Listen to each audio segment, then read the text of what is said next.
এবং জন্মভূমি স্বর্গের থেকেও শ্রেষ্ঠ হয়। আর পিতা স্বর্গ পিতা ধর্ম পিতা হি পরমং তপ পিতরে পৃথিমা পণ্যে প্রিয়ন্তে সর্বদেবতা। পিতা যদি সন্তুষ্ট থাকেন তবে খুশি হন আমার দয়াল হরিচাঁদ। তাই মাতা পিতার শ্রীপাদ পদে ভক্তিপূর্ণ প্রণাম জানিয়ে আমি আমার কবি গান শুরু করছি। আমার কবিগুরু শ্রদ্ধেয় লোককবি শিশির সরকার মহাশয় শ্রীপাদ পদে ভক্তিপূর্ণ প্রণাম। আর যে দাদার কৃপায় বিধান সরকার যার নাম হয়, আজকে আপনাদের সম্মুখে সেই ভক্ত সঙ্গ করার সুযোগ পেয়েছি, সেই প্রাণের দাদা বিধান সরকারের শ্রীপাদ পদে ভক্তিপূর্ণ প্রণাম জানাই। সকলে আশীর্বাদ করবেন।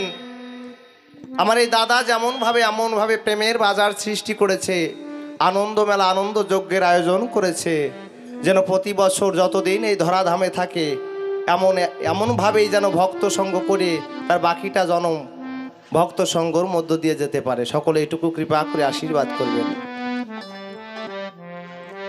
তাই আপনাদের আনন্দ দিয়ে দেবার মতো গান আমি হয়তো গাইতে পারবো না, তবু শাস্ত্রে বলে মুকং করতি বাচলং পঙ্গুং লং হয়তে গ্রীম যৎ কৃপা তমহং বন্দে পরমানন্দ মাধবম।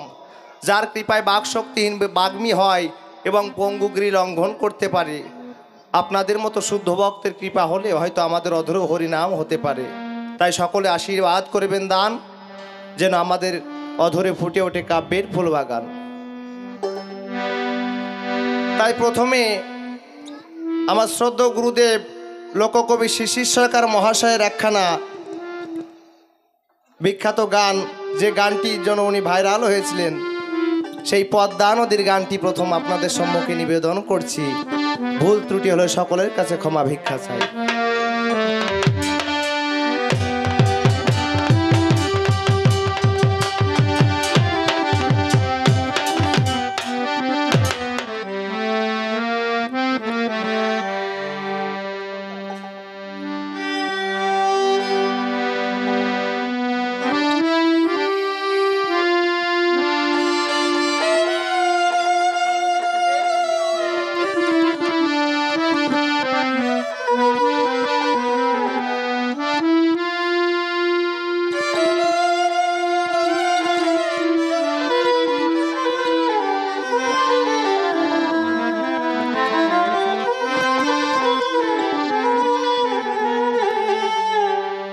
বাংলাদেশের বিখ্যাত নদী পদ্মা নদী, যে পদ্মা নদী নিয়ে অনেক কবিরা অনেক কল্পকথা লিখেছেন।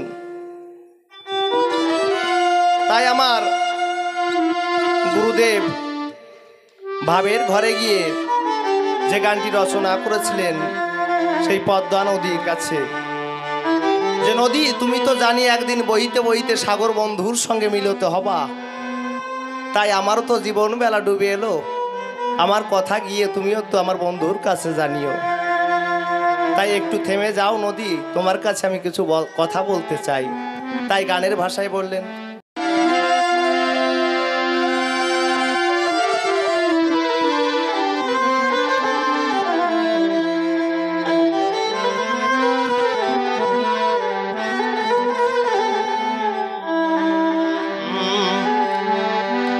ওরে পদ্মা নদী রে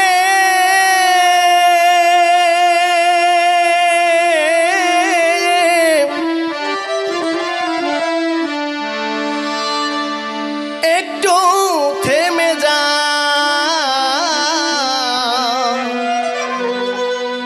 একটু থেমে যা নদী, একটু থেমে যা। আহা জয় জয় শঙ্কর বিমন্দে বল হরি হরি বল, সাধু বিমন্দে বল হরি হরি বল, হরি বল।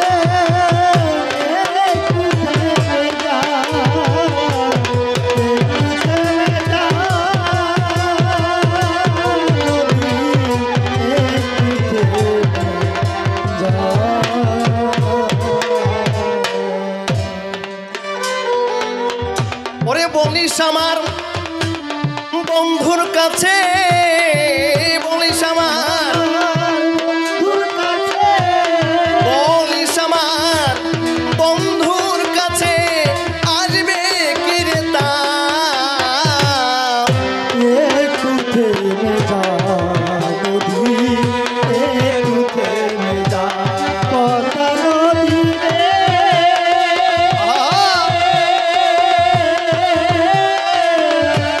একটু থেমে যা নদী, একটু থেমে যা,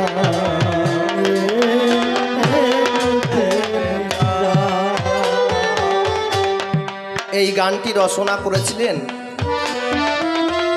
আমার গুরুদেব শ্রদ্ধেয় শিশির সরকার। একদিন হেলেঞ্চা পর্দা শ্মশানে গিয়েছিলেন কবি গান করতে। তা আমরা যেমন বাবা যেখানে গান করতে যাই ভক্তরা তো বসার জন্য জায়গা দেয়, তা শ্মশানে তো এমন কোনো বাড়ি ঘর থাকে না। তাই শ্মশানের যারা থাকে ওরা এসে একটা পাটি আর কাঁথা বিছিয়ে দিয়ে আমাদের চলে গেছিল। তাই যখন দিয়ে গেছে আমার বাবা একটু রেস্ট নিয়েছিল, বিশ্রাম নিয়েছিল। প্রতিদিন গান থাকে তো, তা যখন বিশ্রাম নিয়ে ঘুম থেকে উঠেছে দেখতে পায় সাদা একটা পাঞ্জাবি পড়ে গেছে। সেই পাঞ্জাবির পিঠে কালো কালো ছায়ের কালো দাগে ভরে গেছে, কালি লেগে গেছে। এমন সময় আমার এক গুরু ভাই ছিল সুবীর, বাবুকে বলছে, বাবু তোমার পিঠে দেখছো অবস্থা কি? বলছে কেন?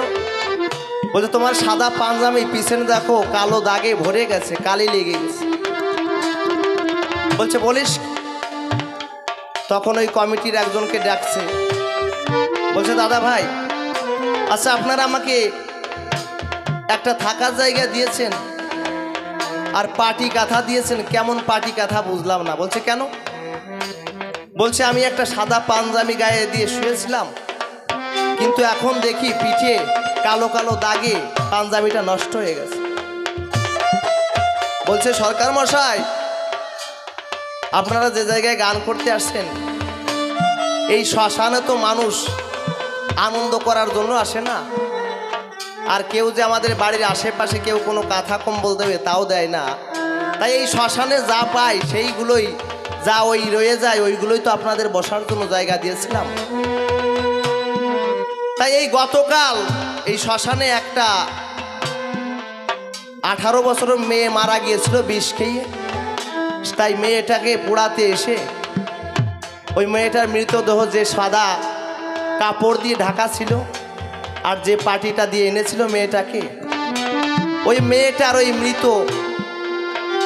গায়ের পরে যে চাদরটা ওইটা আর ওই যে কম্বলটা ওটার পর রেখে মৃতদেহটাকে এনেছিল।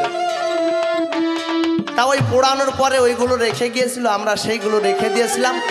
তাই আজ সেটা আপনাদের বিছিয়ে দিয়েছি থাকার জন্য। বাবু বলছে যে আপনারা তো ঠিকই বলেছেন বাবা, জানি হয়তো এই শ্মশানই আমাদের শেষের দিনের একমাত্র সাথী। আমি যে মানব দেহকে এত যত্ন করছি, আমারও তো একদিন যেদিন প্রাণ পাখি উড়ে যাবে সেদিন বল হরি বল হরি বল বলেন এই শ্মশান ঘাটে এনে আমাকে সীতার আগুনে পুড়িয়ে ছাই করে দিয়ে যাবে। তাই একটু আদুরে এসে দেখতে পাই বাবা, বর্ষাকাল তো একটা বাওড়ে এমনভাবে স্রোত বসছে মনে হচ্ছে যেন বাংলাদেশের পদ্মা নদী ঢেউ খেলিতে খেলিতে তার সাগর বন্ধুর দেশে চলছে। তার জন্য এই গানটা রচনা করেছে। ওরে পদ্মা নদী রে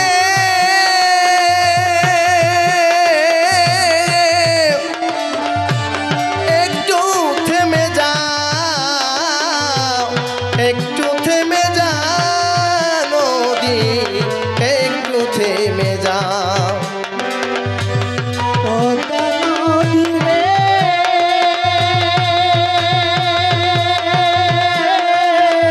একটু থেমে যা নদী, একটু থেমে যা, একটু থেমে যা, একটু থেমে যা। তাই যখন পদ্মা নদী কল্পনা করে গানটি রচনা করেছিলেন, ঢেউগুলো এমনভাবে যাচ্ছে মনে হচ্ছে না বাংলাদেশের পদ্মা নদী বহিয়া চলেছে। তাই বলছে হে নদী, জানি তুমি হয়তো একদিনই চলিতে চলিতে তোমার সাগর বন্ধুর দেশে মিলন হবা, কারণ আমিও শুনেছি নাকি 7 সমুদ্র 13 নদীর ওপারে আমার বন্ধুর দেশ। তাই তুমি তো সেই বন্ধুর দেশে যাচ্ছ, তা আমারও তো জীবন বেলা ডুবে যাওয়ার সময় হয়ে গেল। কিন্তু প্রাণ বন্ধু আমাকে কথা দিয়েছিল যে আমার সঙ্গে তার দেখা হবে, কিন্তু আমার বাল্যকাল চলে গেল, যৌবনকাল চলে গেল, আজ বার্ধক্যে এসে দেখি কিন্তু আমার সেই বন্ধু তো এখনো আর এলো না। তাই নদী, তুমি তো সেই বন্ধুর দেশে যাচ্ছ, তা আমার এই 2 ফোঁটা চোখের জল তোমার এই জলের ধারার সঙ্গে দিয়ে দিলাম। এই 2 ফোঁটা চোখের জল আমার বন্ধুর কাছে দিয়ে বলো, তোমার বন্ধু আজও তোমার পথ পানে চেয়ে বসে আছে। কবে তুমি প্রাণ গোবিন্দ এসে আমায় কৃপা করে দেখা দেবে, সেদিন আমার জীবন ধন্য হবে। জয় জয় শান্তির বিমানন্দ, একবার হরি হরি বলো, হরি বল হরি বল।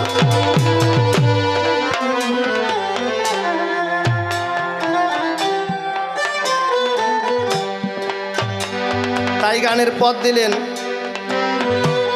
কতকাল রহিব আমি ওই বন্ধুর বিহনে,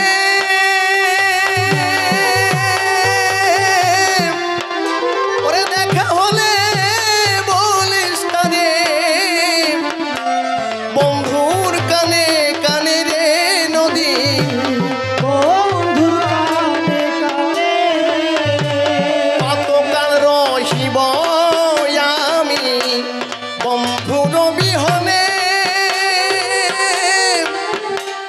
দেখা হলে বলিস শুনে, বন্ধুর কানে কানে রে নদী। বন্ধুর কানে কানে আমি তারা সাথে আছি বসে, তারা সাথে আছি বসে, তারা সাথে আছি বসে, কবে আসবে মোর বন্ধু একটু থেমে যা, একটু থেমে যা নদী, একটু থেমে যা, পদ্মা নদী রে, একটু থেমে যা, একটু থেমে যা, একটু থেমে যা, একটু থেমে যা। বাদল ঝরা নিঠুর শ্রাবণ, আছি বসে একাকিনী, বোঝে না কি বন্ধু আমার, তারা সাই দিন গুনি রে নদী, তারা গুনি বাদল ঝরা নিঠুর শ্রাবণ, আছি বসে একাকিনী, বোঝে না কি বন্ধু আমার, তারা সাই দিন গুনি রে নদী, তারা সেই দিনগুলি যেমন মণিহারা হয়ে ফণি, মণিহারা হয়ে ফণি, মণিহারা হয়ে ফণি, বেড়ায় কাঁদিয়া, একটু থেমে যা নদী, নদী একটু থেমে যা, পদ্মা নদী রে,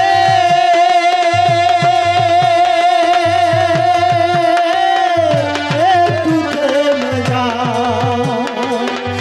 একটু থেমে যা, নদী একটু থেমে যা। যখন মাতৃ জঠরে ছিলাম, গোবিন্দের সঙ্গে আমার কথা হয়েছিল, হে গোবিন্দ, তুমি আমার কথা নাও, এই অন্ধকার কারাগার থেকে আমায় মুক্ত করে দাও, আমি মর্তধামে গিয়ে তোমার নাম গুণগান করিব। কিন্তু যখন আমি ভূমিষ্ঠ হলাম, গোবিন্দের কাছে তার আগে ওয়াদাবদ্ধ হয়েছিলাম, হে গোবিন্দ তুমি আমাকে মর্তধামে পাঠাও, আমি মর্তধামে গিয়ে তোমার নাম করিব। তোমার মতো দয়াল অবতার জগতে কেউ নাই। তাই কিন্তু যখন আমি ভূমিষ্ঠ হয়ে মায়ের স্তনদুগ্ধ খেলাম, মায়ার কারাগারে বন্দী হয়ে গেলাম, গোবিন্দের কাছে যে কথা দিয়েছিলাম যে আমি মর্তধামে গিয়ে তোমার নাম করব, মায়ের স্তন দুগ্ধ খেয়ে মায়ার কারাগারে বন্দী হয়ে সকল কিছু ভুলে গেলাম। আমার কর্মদেশে আমি আমার গোবিন্দকে হারিয়েছি। কিন্তু গোবিন্দকে আমাকে কথা দিয়েছিল, যদি কোনো ভক্ত আমার জন্য এক পা এগিয়ে আসে আমি তার জন্য 1000 পা এগিয়ে আসি। যদি কোনো ভক্ত এক পা পিছিয়ে যায় আমি তার থেকে জনমের মতো 1000 পা পিছিয়ে চলে যাই। আজ আমার কর্মদেশে আমার সেই প্রাণ গোবিন্দকে হারিয়েছি, কিন্তু সেই যে চলে গেল আর তো সেই গোবিন্দের দেখা কোনোদিন হলো না। কিন্তু আমার জীবনে তো এই সাধনাই ছিল গোবিন্দের পাওয়া, গোবিন্দের নাম কোনো গান করা। পাগলে বিজয়ের একখানা গান আছে না, তুমি জানো না, জানো না রে প্রিয়, তুমি তুমি মোর জীবনের সাধনা। তোমার একরকমই বেজে যাবে। ও তোমায় প্রথম যেদিন দেখেছি আমি মনে আপন মেনেছি, ওরে তুমি বন্ধু আমার মন মানো না। তুমি জানো না, তুমি জানো না রে প্রিয়, তুমি মোর জীবনের সাধনা। তাহলে আমি একমাত্র তোমার সাধনার জন্য জগতে এসে মায়ার কারাগারে বন্দী হয়ে সব কিছু ভুলে গেলাম। কিন্তু জীবনের যখন শেষের বেলা আমার এসে যায়, তখন আমি বুঝতে পারি যৌবনে আমার যারা কাছে আসতো আজ দেখতে পাই সেই বন্ধুরা আর কেউ কাছে আসে না। কারণ এই সংসারে যতদিন তুমি দিতে পারবে ততদিন তোমার ভালোবাসা থাকবে। যেদিন থেকে তুমি দিতে পারবে না সেদিন থেকে ওই সংসার থেকে তোমার প্রতি ভালোবাসা আস্তে আস্তে দিন দিন কমতে থাকবে। কিন্তু জগতে এমন একজন আছে বাবা, যাকে যদি তুমি ভালোবাসা নাও দাও তার ভালোবাসা থেকে সে কখনো বঞ্চিত করে না। তার দেয়া ফল, তার দেয়া জল, যে তার পুজো দেয় তারেও বাবা অক্সিজেন দেয়, যে পুজো না দেয় তারও বাতাসে অক্সিজেন দিয়ে দেয়।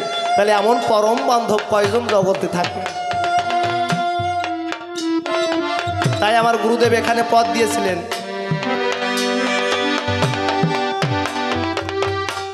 সাথী হারা পাখি যেমন কান্দে গাছের ডালে,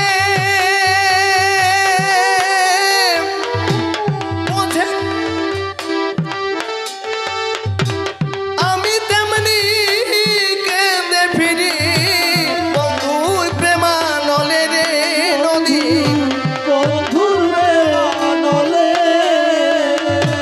সাথী হারা পাখি যেমন কান্দে গাছের ডালে, আমি তেমনি কেঁদে ফিরি বন্ধুর প্রেমানলে রে নদী। একবার দেখা হলে বলিস খুলে, দেখা হলে বলিস খুলে, দেখা হলে বলিস খুলে, হবে আসবে মোর কালিয়া, একটু থেমে যা নদী, একটু থেমে যা। পদ্মা নদী রে,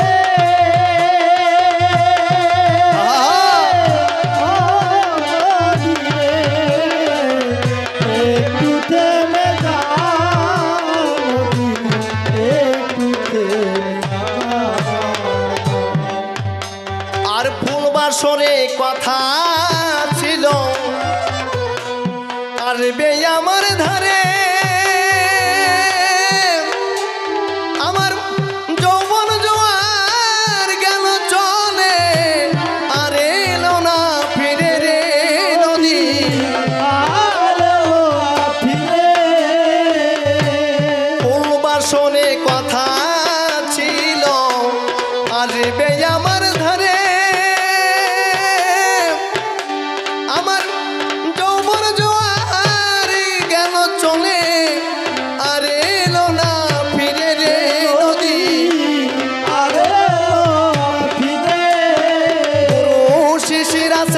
তার পথ চেয়ে, শিশির আছে তার পথে, শিশির আছে তার পথ চেয়ে, আশাতে বুক বাঁধিয়া। একটু থেমে যা নদী, জয় জয় সাধু গুরু প্রেমানন্দ, একবার হরি হরি বলো, হরি বল। নদী রে, একটু থেমে যা নদী, একটু থেমে যা।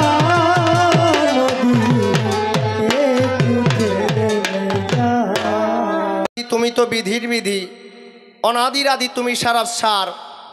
প্রণাম করি তব পদে, রক্ষা পাই প্রতিপদে, সম্পদে বিপদে যেন ডাকিবারে বার।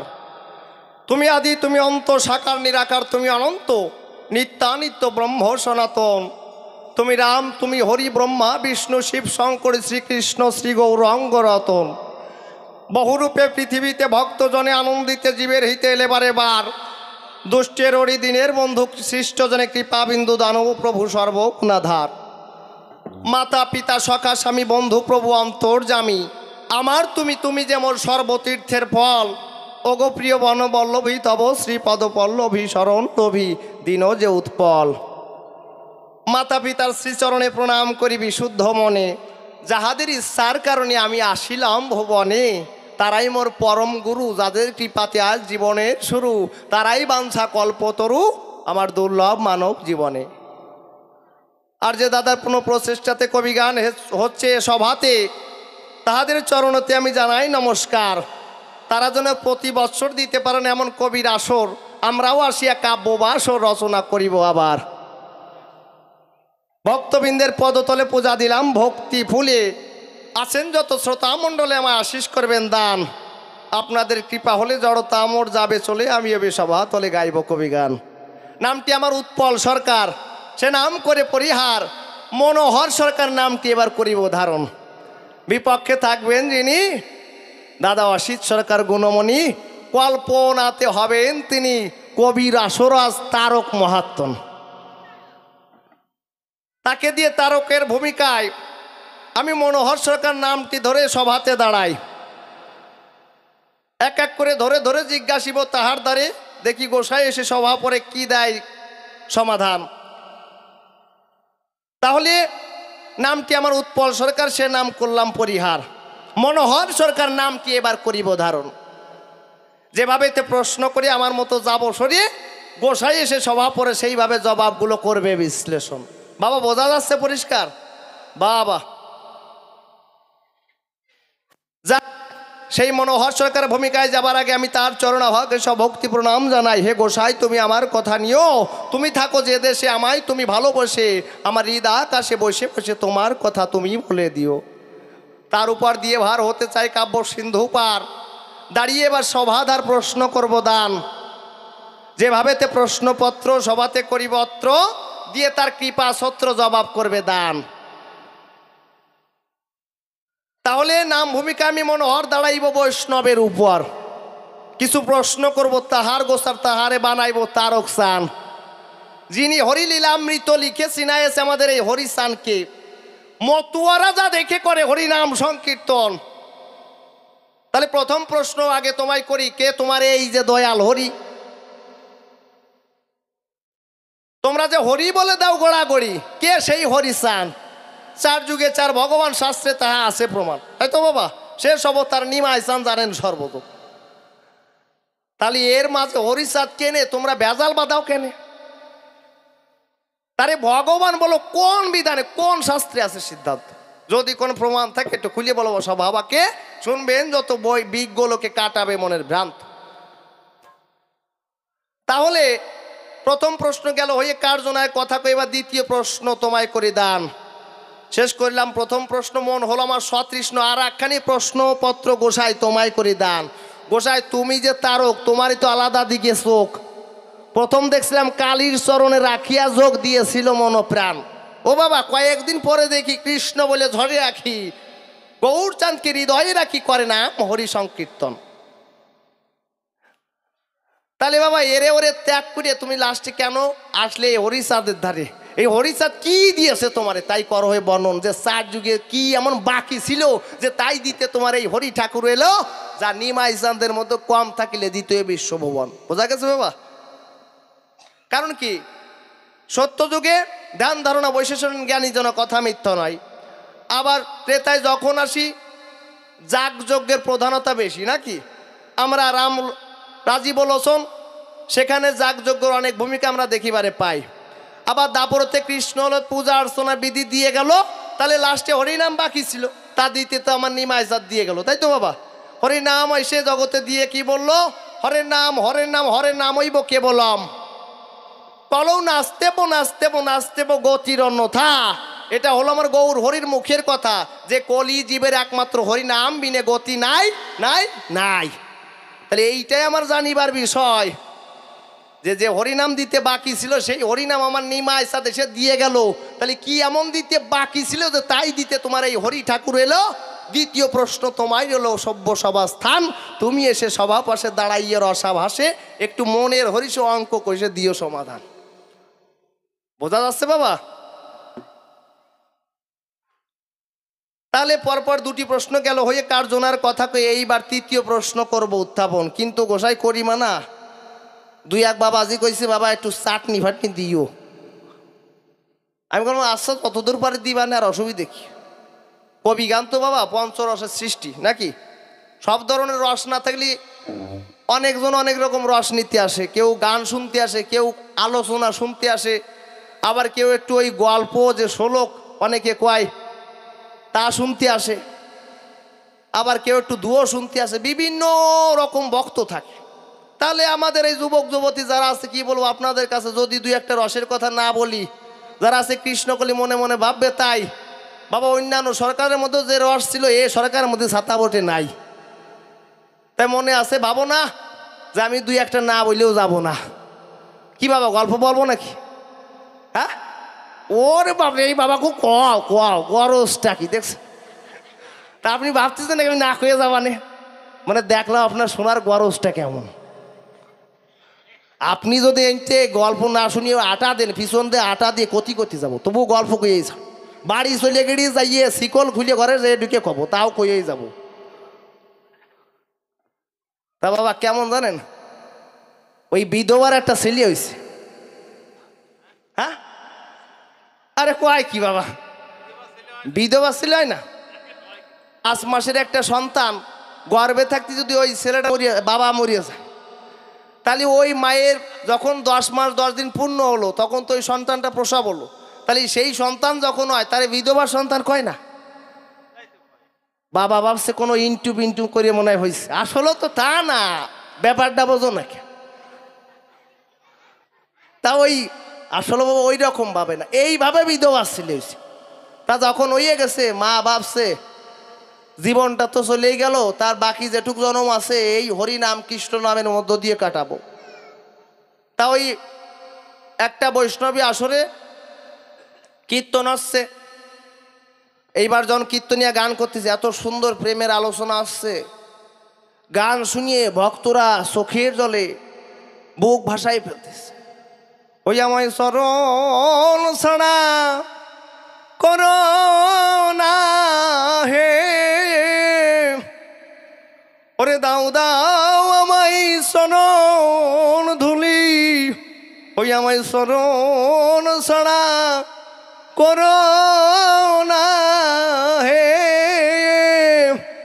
এমনভাবে মধুর সুরে গাচ্ছে ভক্তদের দুই চোখের জলে বুক ভাসায় বলতেছে। আর ওই যে ছেলে নিয়ে গেছে ওই ছেলে কয় ও মা আমি হাঁকবো। এই কইস কি শালা, মানুষের এত সুন্দর গান শুনিয়ে চোখের জলে বুক ভাসায় ফেলতেছে, মানুষের প্রেম আসে আর তোর হাগা চাপ। জীবনে কোনোদিন আসতে চাস একে সরে দাঁত ফুট করিয়ে ফেলাই দেবো ওই দিন। তা যখন বাবা এখন বাচ্চা ছিলে তো বাড়ি আরো আশেপাশে যারা মারা থাকে কয় শোনো ছেলে ফেলে মানুষ তো, ও যাও ওইসে হয়ে গেছে কিছু মনে করিয়ে না, ও যাও তুমি যাই করাই নিয়ে আসো। তা ওই দিন বাবা করাই নিয়ে আইসে, পরের দিন আবার কীর্তন হচ্ছে। তবে সুন্দর করে ভক্তদের এমনভাবে প্রেমের বাজার সৃষ্টি হয়েছে, লাস্টে ওই কাঙাল সেবার সময় কাঙাল সেবা দিচ্ছে আর ওই ছেলেটারে নিয়ে বসে রয়েছে আর গান ধরেছে। ওরে কাঙাল সেবা লও হে ঠাকুর, তুমি কাঙালের ঠাকুর, তুমি কাঙাল সেবা লও হে ঠাকুর। এমন সুন্দরভাবে প্রেমের বাজার সৃষ্টি হয়েছে, ওর মধ্যে ওই ছেলে আবার লাফায় উঠছে, কয় মা আমি হাঁকবো। কয় শালা কাল কি একবার কলাম যে এই কাজ করবি না, তুই আবার সেই কাজ করেছিস। জীবনে আর যদি তোরে আমি এই জায়গায় আর কোনোদিন হরিবাসরে আনেছি, কানে মুড়া দিলাম। পরের দিন বাবা আবার আসছে, এইবার মার কাছে যায়, কয় মা আজকে আমি যাবো। কয় তোরে আর আমি নেই, তুই ভাবতেছিস ওরে নাচর বান্দা, ওরে কান্দার কান্দা না যাইয়ে ছাড়বে না। ওর মা কয় শোন, অবলা জিনিস তো, মানে ছেলে রে তুই একটা ছেলে কি কর। কয় শোন, তোর যদি ওইভাবে পায়খানা চাপিয়ে থাকে মানুষের সামনে ওইরকম ভাবে আমার অসম্মান করিস। তো তোর যদি পায়খানা চাপিয়েও থাকে তুই কিন্তু মানুষের সামনে ওইভাবে বলবি না মা আমি হাঁকবো। কয় তাই কি কব? কয় তাই যখন পায়খানা এসে যাবে তুই কবি মা আমি গান গাবো। তো তুই যখন গান গাতি চাবি, তুই যে কি গান গাবি সে তো আমি টের পাবো, কেউ না পারলে তো আমি টের পাবো তুই যে কি গান গাতি চাচ্ছিস। তা তুই আর চিন্তা করিস না, চল। তো ওই দিনও বেশ ভালোভাবে একটা বাজার সৃষ্টি হয়েছে। ভক্তরা এমন সুন্দর কাহিনী শুনিয়ে ধরা সতীর কাহিনী বলতেছে, বক্ষ ভাষায় বলতেছে সবাই। আর ওর মধ্যেই ওই যে ছেলেটা লাফায় উঠছে, কয় মা আমি গান গাবো, আমি গান গাবো, কান দিয়ে উঠছে। এই মানসিক শালা কি রে এইরকম ভাবে গান গাইয়ে উঠলো, ব্যাপারটা কি? কয় এই চুপ কর, গান গাবি পরে গাইস। কয় না মামা আমি গান গাবো, আমি গান গাবো, চেঁচাই হয়ে যাচ্ছে। কয় এই গান গাইস পরে গাই। মানুষই শালা এত সুন্দর প্রেমের মধ্যে এই একটা বিশৃঙ্খলা সৃষ্টি করে ফেলতেছে। কয় না। এইবার ওই যে যখন গান গাতে চাইছি, আর ওই পাশের যা বিটিরা আছে, ওই এক বিটি আর এক বিটিরে কয় শালার ওই জন্যই রে কয় দেখছিস, যার হয় নয় তুই হয়, যার হয় না 90 তুই হয় না। শালা সারা জনম গান শুনিয়ে গেলাম, জীবনে গাতেই পারলাম না। ওইটুকু ছেলে 2 দিন গান শুনতে এসে আনেই গান গাতে চায় দেখছিস। ওর মা কয় বিটিরা চুপ করো, ও যে কি গান গাবে সে তো আমি টের পাস। কয় না গান গাতি দাও। কয় আরে গান গাতি দিই পরে টের পাইয়ে না। কি করবে লাস্টে ওই মা ভাবছে না এই বাজার নষ্ট করা যাবে না, যাই এই পায়খানা টাইখানা করে নিয়ে বাড়ি চলে গেছে। বাবা এই যে দেখেন, এই যে এখন এইখানে কি সুন্দর প্রেমের বাজার সৃষ্টি হয়েছে, পরপর অনুষ্ঠান হয়ে যাচ্ছে না? তো এইরকম একটা বাড়ি 4-5টা দিন যখন অনুষ্ঠান হয়, এইবার পরের দিন ওই রকম রাত্রেবেলা কীর্তন হচ্ছে, হরিসভা আসছে এক বাড়িতে। তা যখন অধিবাস কীর্তনে সবাই আসছে, ভক্তরা অনেকগুলো মতুয়ার দল আসছে। ওর মা ভাবছে যে আজকে আর এই ছেলেটারে নিয়ে যাবো না। তা ওর মার মামা আইছে, মানে ওর দাদু ভাই। তা বলছে এই তোর আর আজকে যাতে হবে না, তুই দাদুর কাছে থাক, দাদুর কাছে থাক, গান গাবি যা করবি কাশিয়ে নে, কোনো ব্যাপার নেই, দাদুর কাছে থাক আজকে রাত্রি। তা ও যখন রাখিয়ে চলে গেছে, এইবার যখন ওই ভোরবেলায় কীর্তন আসছে, বাবা ওরে ভোর হলো নিশি জাগো জগৎবাসী শ্রী হরি মঙ্গল গাও হে। আর ওই যে নাতি দাদুর কাছে শুয়ে রয়েছে ওই বিছনার তলায়, ল্যাপের তলায়, শীতের রাত্রি তো, ওই দিয়ে ওই ল্যাপের তলাতে বাইরে পাশা উঁচুরে দিয়ে গান, দাদু আমি গান গাবো, আমি গান গাবো। দাদুকে শালা কি রে এত রাত্রি কি হয়েছে, গান চাইতে উঠলো কাইডের। কয় এই তুই গান গাবি, এমন গান গাবি রাত পুয়াক পরে গাইস। কয় না দাদু আমি এখনই গান গাতে হবে আমার। এবার দাদু তো আসলে ওই গান গার ব্যাপারটা ভালো বোঝিনি। তো শালা কয় কিরে, কয় শোন গান যদি তোর এতই চেতিয়ে ওঠে, তুই এক কাজ করো, আস্তে করে ছোট করিয়ে পাতলা করিয়ে আমার কানে কানে গাইয়ে দে। দাদু কয় তালি দাও, তাই গাবো। তা দাদুরে কয় তালি প্যান খুলিয়ে দাও। দাদু কয় শালা এইরাম গান তো জীবনে শুনিনি, গান চেতে উঠছে বললাম সকালে করবি, এখনই উনার গাতি। তারপরে গাতি করলাম, কয় প্যান্ট খুলিয়ে দাও। কতে প্যান করবো কেন? তা বাপ দাদু ভাবছে শালার বর্তমানে এই যে গুড়ো গাড়া তো এরা যেভাবে গান গায়, কোন জায়গায় কোন হয়তো যন্ত্রফন্ত্র ভিতরে নিয়ে আটিয়ে বেড়ায়, দেন না বন্দুক নিয়ে আটিয়ে বেড়ায় ভিতর দিয়ে, আবার ওই যে লাইট কল ফুটুস করে একজন সই মারে। তা ভাবছে হয়তো ভিতরে কোনো বাজনা টাজনা থাকতেও পারে, ডিজিটাল সলমে এত। তা প্যান্ট খুলিয়ে দিলে হয়তো বাজনা বাজনা বাজিয়ে উঠতে পারে। তার ওই দাদু কি আর কয় গান গা, কয় প্যান্ট খুলিয়ে দাও, প্যান্ট খুলিয়ে দেছে। কয়টা গান গায়, কয়টা কান পাত পাত।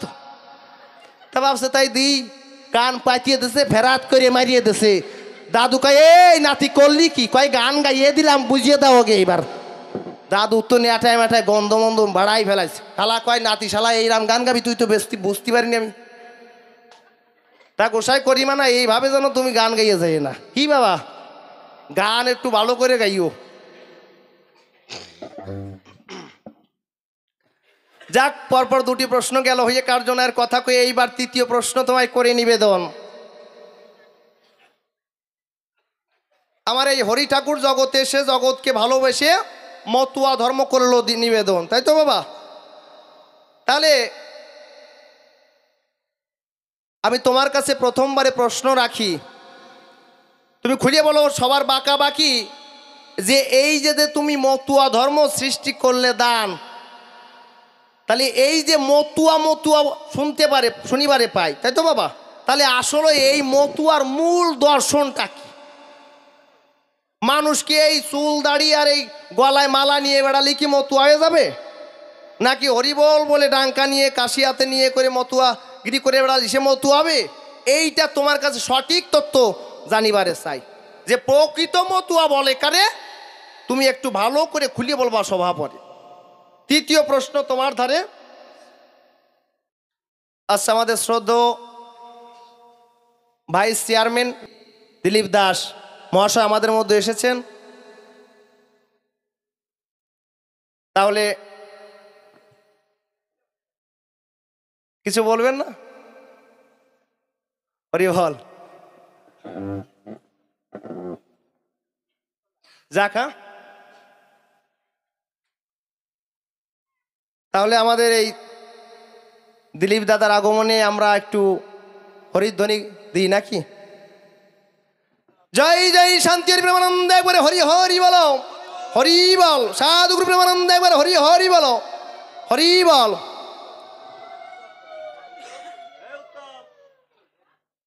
যারা আমাদের বাবা পরিচালনা করে সেই সব মানুষের আমাদের বাড়িতে এখানে তাদের চরণ ধুলি পাওয়া মানে আমাদের জীবন ধন্য হয়ে যাওয়া। সেই সব মানুষের দর্শন করতে পেলেও আনন্দ হয়। কেন? ঈশ্বর এনাদের মধ্যে কোনো একটা শক্তি বর্তাই ছিল, যার জন্য তারা জগতে হাজার হাজার মানুষের মধ্যে একজন হলো, তাই তো? এটা আমি মনে করি, যেসব মানুষের পিছনে মানুষ দৌড়ায় তার মধ্যে কোনো একটা আধ্যাত্মিক শক্তি অবশ্যই থাকে। তাহলে সেই মানুষটাকে দেখতে পেলে আমাদের জীবনও ধন্য হয়ে যায়। হরি বল। যাক, তাহলে পরপর তিনটি প্রশ্ন গেল হয়ে কার্জনের কথা বয়ে এইবার একটা লাস্ট শেষ প্রশ্ন করব দান। এই যে বাবা মন্দিরের দিকে তাকিয়ে দেখি, কি বলো সবার বাঁকা বাকি, বাবা হরিচাঁদ শান্তিমাতা, তার পাশে আবার অশ্বিনী গোসাই তারক গোসারও মূর্তি দেখিবারে পাই, তাই তো বাবা? তাহলে আমরা শুনেছি ভগবান আছে শ্রেষ্ঠ হয় ভক্ত, কারণ আমরা শাস্ত্রে পাই কি যে অনাদিরাদি গোবিন্দ যিনি সর্বকারণের কারণম।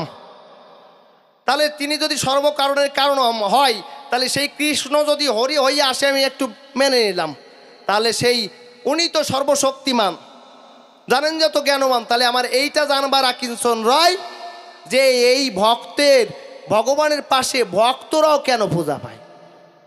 ভগবানের পূজা দিলে তো ভক্তরা খুশি হয়ে যায় নাকি বাবা? আজকে যদি আমরা হরিচাঁদের নামে ধুনি দিই, তাহলে অন্যান্য গোসাইরা কি কেউ সন্তুষ্ট হবে না? অবশ্যই হবে। তাহলে আমি এইটুকু তোমার কাছে জানিবারে চাই যে কোনভাবে বিভাবিত হলে পরে একটা ভগবানের পাশে এই ভক্তরাও পূজা পেতে পারে, এবং এই ভগবানের সঙ্গে ভক্তদের দেখি নামে ধ্বনি দেয়, এটা আমরা শনিবারে পাই। তাহলে এটা কোনভাবে বিভাবিত হলে পরে ভক্ত ভগবানের আসনেও পূজা পেতে পারে? চতুর্থ প্রশ্ন তোমার ধারে রইল নিবেদন, তুমি এসে সভা পাশে দাঁড়াইয়া রসাভাসে মনের হরিষে অঙ্ক কষিয়ে জবাব করবে বিশ্লেষণ। বোঝা গেছে বাবা? তাহলে প্রথম প্রশ্ন করলাম যে চার যুগে চার ভগবান ছিল, সব কিছু দিয়ে গেল, তাহলে হরি ঠাকুর এসে নতুনে জগতে নতুন কি দান করলো? তাই তো বাবা, কি এমন বাকি ছিল তাই দিতে তোমার হরি ঠাকুর এলো? আর হরি ঠাকুর কিভাবে, কোন শাস্ত্র মতে তারে ভগবান বললে, এইটা আমার জানবার কিঞ্চন রয়। তৃতীয় প্রশ্ন করেছি কি, যে কোনভাবে বিবাহিত হলে পরে ভক্তরাও ভগবানের আসরে পূজা পেতে পারে। আমরা যেমন ধ্বনি দিই, জয় জয় হরিচাঁদ গুরুচাঁদ প্রেমানন্দে, একবার হরি হরি বলো, তারপরে আবার কয় না না, জয় জয় শান্তি হরি চাঁদ গুরুচাঁদ প্রেমানন্দে হরি হরি বলো। আবার তাও কেউ বলে জয় জয় হরিচাঁদ গুরুচাঁদ অশ্বিনী তারক গোলক তারক মহানন্দ প্রীতি প্রেমানন্দে হরি হরি বলো, বলো না? তাহলে এইটা আমার জানবার কিঞ্চন রায়, যে ভগবানের পাশে ভক্তরাও তাদের নামের ধ্বনিতে পূজা পায়, তাদের নামে ধ্বনি দেয়, তাহলে কোনভাবে বিবাহিত হলে পরে এই ভক্তরা ভগবানের আসলে পূজা পেতে পারে? বোঝা গেছে বাবা? তাহলে পরপর 4টি প্রশ্ন গেল হয়ে, কার্জনের কথা কয়ে এইবার আমার মনে আছে ভাবো একখানা গান গেয়ে তারপরে শেষ করে যাব নাকি?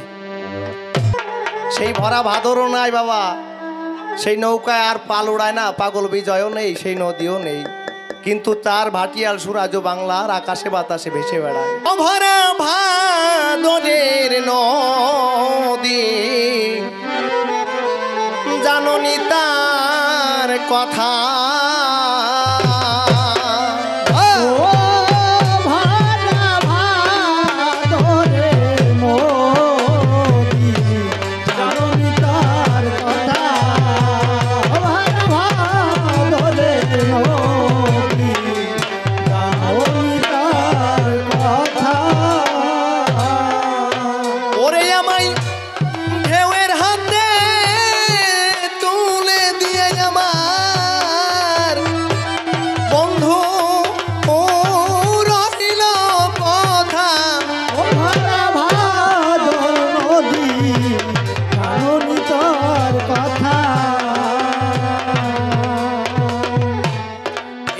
সেদিন বিকেল বেলায় ওরে এমনি সেদিন বিকেল বেলায়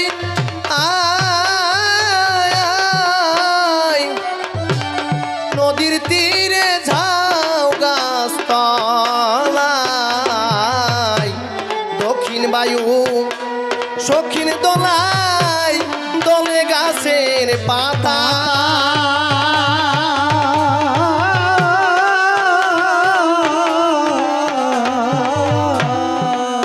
ওরে তখন আকাশের গায়ে আলপনা দেয় কোন সে দেব দইতা। ও ভরা নদী জাননি সে কথা, ভরা নদী জাননি সে কথা। আমি সেদিন আপন মনে ওরে আমি সেদিন ওরে আপন মনে করি মধুর আলাপন বধুর সনে মুখোমুখি সুখাসনে সুখ দুঃখের কথা।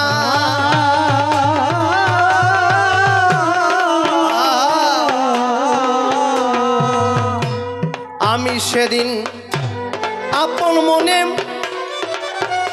ওরে আমি সেদিন আপন মনে ও করি মধুর আলাপন বধুর সনে। ও কেন অল্পকালে শুকাইল আমার আশা বৃক্ষলতা। ও ভরা নদী জাননি সে কথা।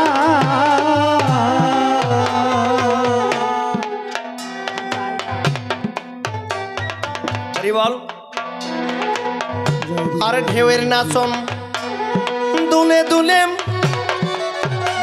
ওরে ঢেউয়ের নাচন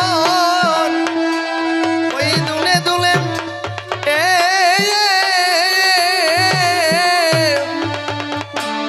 ভরা নদীর কুলে কুলে আমি কাঁদি ফুলে ফুলে ফুলের ভ্রমর যথা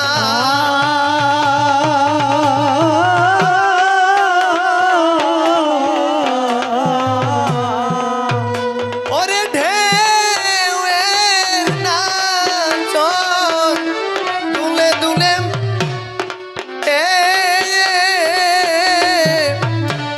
ভরা নদীর কুলে কুলে মুখোমুখি আমি কাঁদি ফুলে ফুলে ফুলের ভ্রমর যথা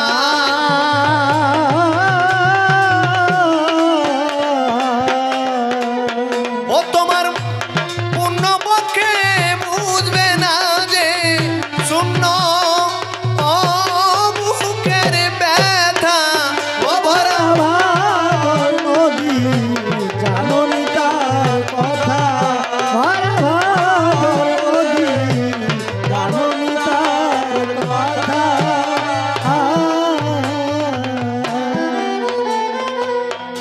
কখনো বাবু কারো সংসার গড়ে আবার কখনো সংসার ভেঙে যায় মানুষের জীবন নদীর ভাঙন আছে কিন্তু গড়ার বেলায় ভুল কিন্তু একটা ভাটির নদীতে যখন জল শুকিয়ে যায় নদীর বুকে আশা থাকে আমার আবার জোয়ারের সময় আমার বুক ভরে উঠবে কিন্তু সেই শূন্য বুকের ব্যথা ভরা ভাদরের নদী বুঝতে পারে না যার মনের মানুষ হারিয়ে যায় সেই বুঝতে পারে একটা মনের মানুষ হারিয়ে যার কত ব্যথা কারণ এই জগতে একমাত্র ভাঙা গড়ার খেলাই তো সব সময় চলে তাই পাগল বিজয়বাবু পদ দিয়েছিলেন ওরে ভাঙা গড়ার নিত্য খেলাই ওরে ভাঙা গড়ার এই নিত্য খেলাই আয় আয় বিপুল পুলকের মেলায় হাসি কান্নার বন্যা মিলাই নিথর নীরবতায়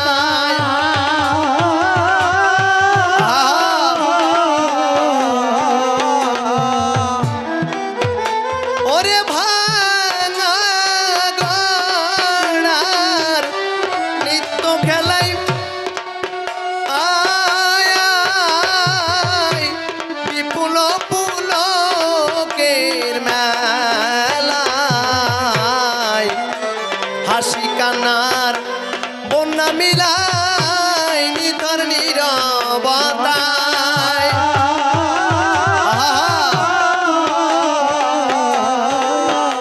ও পাগল বিজয় বলে এমনি খেলা বিজয় বলে এমনি খেলা খেলছে এ কোন বিধাতা ও ভরা ভাগর নদী জাননি তার কথা ভরা ভাগর নদী জাননি তার কথা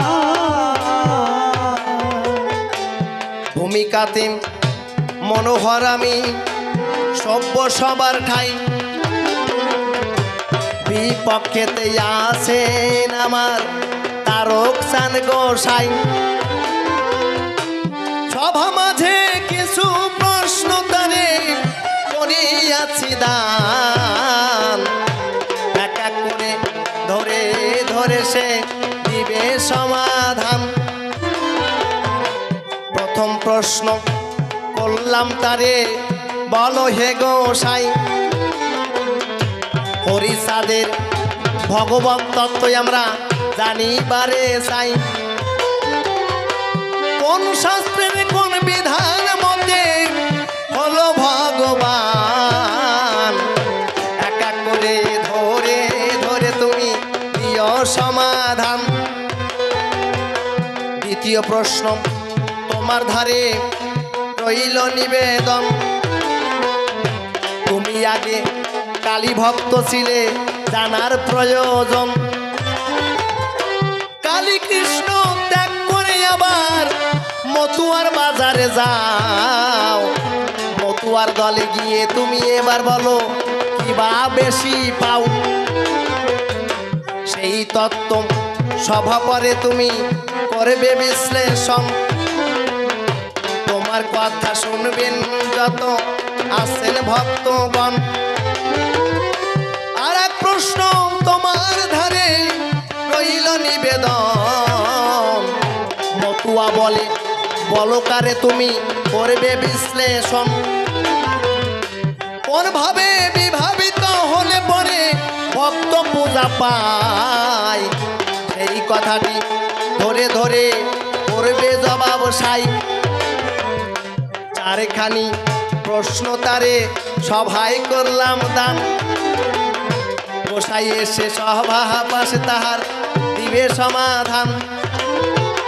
তবে কেন আর তারে আমি এবার বলতে যাব বেশি। বেশি বললে সে গোসাই হয়তো আবার হইবে খুশি। তাই তো আমি অন্তরে এবার করলাম বিবেচনা। আর তাহারে বেশি কথা বলিতে যাব না। এরপরে তার গোসাই সভাতে আসিবে। তাহার মনের কথাগুলো বোঝাইয়ে বলিবে। দেখি এসে কোন ভাবে সে কোন কথা কয়। কোন ভাবের ভাবতত্ত্ব সে বোঝাইয়ে দেয়। আমি কেন তারেই আবার বলতে যাব বেশি। বেশি বললে সে হয়তো হবে খুশি। তাই তো অন্তরে করলাম বিবেচনা। আর তাহারে বেশি কথা বলিতে যাব না। গলার অবস্থা ভালো নাই জানেন সর্বজন। বেশি কথায় আমি আবার বলবো কি কারণ। যাক তবে বেশি কথা বলবো না ছেড়ে দিয়ে যাবই আমার গভীর কল্পনা। এরপরে দাদা ভাই সভাতে আসিবে। তাহার মনের কথাগুলো বোঝাইয়ে বলিবে। দেখিয়ে সে কোনভাবে সে কোন কথা কয়। কোনভাবে ভাবতত্ত্ব বোঝাইয়ে দেয়। আমি কেন তারে এবার যাবো বেশি। বেশি বললে সে হয়তো হবে খুশি। তাই তো অন্তরে করি বিবেচনা। আর তাহারে বেশি কথা বলিতে দেবো না। এই পর্যন্ত সাঙ্গ করবো মনে আছে বাবু। যদি পারি পরে বার আরও বলে যাবো করে বেশি কথা আমি আবার বলিবার যাই তবে বেশি বলে আমার প্রয়োজন নাই। এদিকে আছেন তারা ভক্তগণ এবার বন্দনা করে যায় সবারই চরণ। ভক্তগণ যদি ভাই আশীর্বাদ করা হয় চরণ দূরে তুলে যায় আমার চিরে তবেই তো জীবন ধরে বটা হয়। তাই প্রণাম জানাবেন সবার পাই। পিতৃ ভক্ত আছেন রাহা কেউ করবে না চরণ ছাড়া। আপনারা করলেই আশীর্বাদ গুছিয়ে যাও মানে চিত্তে বিশ্বাস করে বেশি কথা আমি আবার বলিবার যাই তবে বেশি বলে আমার এই পর্যন্ত ভাবে পেলা সাঙ্গ হয়ে গেল। জয় জয় সাধু হরি হর বলো হরি বল হরি বল।